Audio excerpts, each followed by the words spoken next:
अलहूयत की सारी ममूरी मेरे और आपके खुदावंद यीशु मसीह में सुकूनत करती है। हालेलुया। उसका इस दुनिया में आना भी अजीब है और उनका इस दुनिया से जाना भी अजीब है।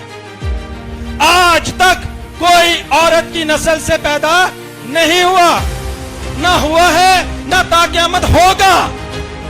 ये सब कुछ अजीब था, ये दुनिया के लिए बिल्कुल डिफरेंट था कि ऐसे कैसे हो सकता है कि एक कुमारी से बेटा पैदा हो। लेकिन ये सब कुछ हो सकता है क्योंकि यीशु जैसा कोई नहीं। उसका इस दुनिया से जाना भी अजीब है। कोई किसी ने मौत पर फतह नहीं पाई, लेकिन ये वाहिद खुदावंद यीशु मसीह है जिन्होंने मौत पर भी फतह पाई,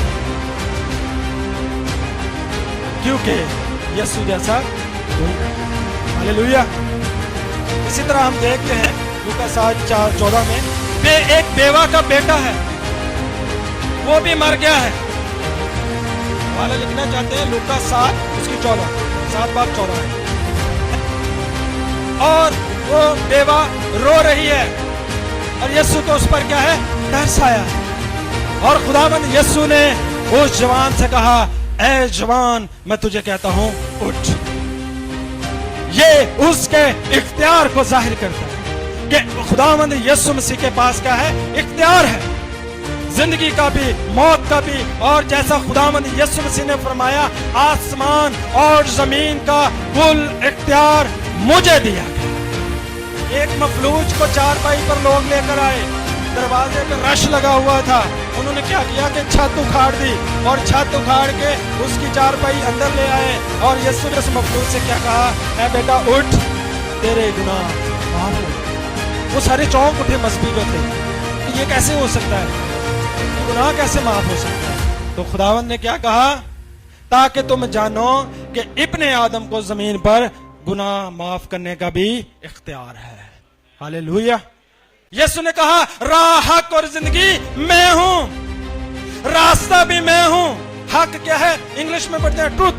ट्रूथ का मतलब सच्चाई, और कलाम में लिखा है, बस तुम सच्चाई से वाकिफ हो तो सच्चाई तुम्हें आजाद करेगी। और सच्चाई कौन है, मेरे और आपके खुदावंद यीशु मसीह। जो यीशु मसीह पर ईमान ले आता है वो आजाद हो जाता है, वो गुनाहों से आजाद हो जाता है, वो गुलामी से रहा हो जाता है, वो नौकर से मालिक बन जाता है और गुनाह उसकी जिंदगी से मिट जाते हैं। कलाम में लिखा है, अगर तुम्हारे गुनाह किरमिज़ी भी होंगे तो वो बर्फ की मानंद सफेद हो जाएंगे। किसकी वजह से, हमारे ईमान की वजह से, हमारे किरदार की वजह से नहीं, वो यीशु मसीह के खून की वजह से। हमारे किरमिज़ी गुनाह भी होंगे तो वो बर्फ की मानंद सफेद हो जाएंगे। और फिर हम देखते हैं यीशु ने कहा, क़यामत और जिंदगी भी मैं। लाजर के घर जब गए, जब लाजर मर गया तो मरियम और मार्था मिलने आई और कहती है, ऐ खुदावंद अगर तू यहाँ होता तो मेरा भाई ना मरता। लेकिन मैं अब भी ईमान रखती हूँ कि जो कुछ तू खुदा से मांगेगा वो तुम्हें देगा। यीशु मसीह कहते हैं, तेरा भाई जी उठेगा। वो आगे से बड़ी हलीम क़यामत के बारे में दिन जी उठेगा। यीशु ने कहा, क़यामत और जिंदगी तो मैं हूं, जो मुझ पर ईमान लाता है वो हलाक ना होगा बल्कि हमेशा की जिंदगी पाएगा। और जो जिंदा ईमान लेकर आता है वो कभी ना मरेगा। हालेलुया। तो कोई ऐसा कह सकता है कि क़यामत और जिंदगी मैं हूं? कह सकता है? नहीं कह सकता, क्योंकि क़यामत और जिंदगी मेरे और आपके खुदावंद यीशु मसीह। यीशु ने कहा, दुनिया का नूर मैं हूं, कोई और नहीं। आइए यूहन्ना 8:12 निकालिएगा। यीशु ने फिर उनसे मुखातब होकर कहा, दुनिया का नूर मैं हूं, जो मेरी पैरवी करेगा वो अंधेरे में ना चलेगा बल्कि जिंदगी का नूर पाएगा। खुदावंद यीशु मसीह ने कहा, दुनिया का नूर मैं हूं, और जो मुझ में कायम रहता है वो भी नूर बन जाएगा। उसमें से भी रोशनी निकलेगी, उसमें से भी जिंदगी निकलेगी, उसमें से भी जिंदगी के चश्मे जारी होंगे। जो उसके साथ अटैच होगा वो जिंदगी पाएगा, वो कभी हलाक नहीं हो सकता, क्योंकि खुदावंद यीशु मसीह क्या है? नूर है। और जो नूर के साथ अटैच हो जाता है, जब हम रोशनी के अंदर आ जाते हैं तो हमारे चेहरे साफ हो जाते हैं ना, और जब अंधेरे में चले जाते हैं तो कुछ नजर नहीं आता। इसी तरह जब यीशु मसीह की रोशनी में हम आ जाते हैं तो हमारे भी चेहरे क्या है? चमकना शुरू हो जाता है। हमारे अंदर से भी नूर निकलता है और उससे दूसरी जिंदगी क्या है? रोशन। हालेलुया। यीशु ने फिर कहा, अच्छा चरवाहा मैं हूं। अच्छा चरवाहा भेड़ों के लिए अपनी जान देता है। आमीन। यीशु मसीह ने कहा, अच्छा चरवाहा मैं हूं, क्योंकि चरवाहा ही है जो भेड़ों के लिए जान दे सकता है। नौकर कभी मालिक की भेड़ों के लिए जान नहीं देता। फर्ज करें एक भेड़ खाना है और वहां पे भेड़े हैं और वहां पे अचानक शेर आ जाए, तो नौकर वहां पर खड़ा होगा? कभी भी। लेकिन कौन खड़ा होगा?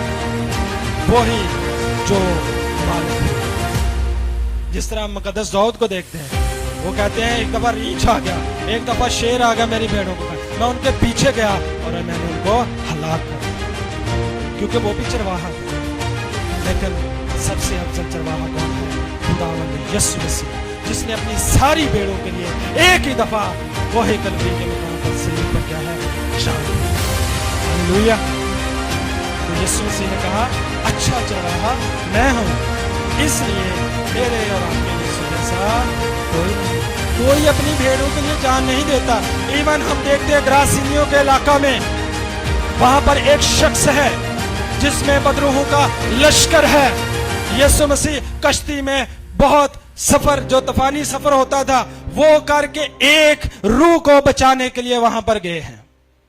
और वहां पर वो कहता है, क्या खुदावंद हमें तुझसे क्या कहा, हमें इन सूरों में जाने। यीशु मसीह से तो बदरूहें डरती थी। वो कहती थी, ऐ खुदा, जिंदा खुदा के बेटे, हमें तुझसे क्या काम? तू नूर है, तू नजात दहिंदा है, तू अख्तियार वाला है।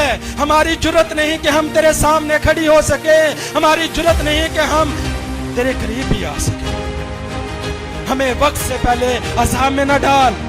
वो जानती थी कि ये वो हस्ती है जो हमें अज़ाब में डालेगी, तो उन्होंने रिक्वेस्ट की कि हमें न सूरों में जाने। यीशु मसीह के पास बदरूहों पर देखा, और वही इख्तियार यीशु मसीह ने अपने लोगों को, सांपों और बिच्छुओं को कुचलो और इब्लीस की सारी कुव्वतों पर इख्तियार वही दे सकता है जिसके पास इख्तियार हो। जिसके पास इख्तियार नहीं, वो इख्तियार दे नहीं सकता। इख्तियार वही दे सकता है जिसके पास इख्तियार है। कोई दूसरा नाम जमीन के तले नहीं बख्शा गया, ना आसमान के ऊपर, जिसके वसीला से नजात हो। वो वाहिद मेरे और आपके खुदावंद यीशु मसीह का नाम है, जिसके वसीला से नजात है, जिसके वसीला से रहाई है, जिसके वसीला से मखलसी है, जो कहता है जो मेरे नाम से बाप से मांगोगे वो तुम्हें देगा। हालेलुया। यीशु ने कहा, ढूंढो उसकी रासबाजी और बादशाही को, तो ये सारी चीजें तुम्हें मिल जाएगी। वाहिद आपके और मेरे खुदावंद यीशु मसीह का है, जो कहते हैं कि जो कुछ भी मांगोगे वो तुम्हें मिल जाएगा। इसलिए हम सभी को क्या करना है कि हमारे यीशु जैसा कोई नहीं।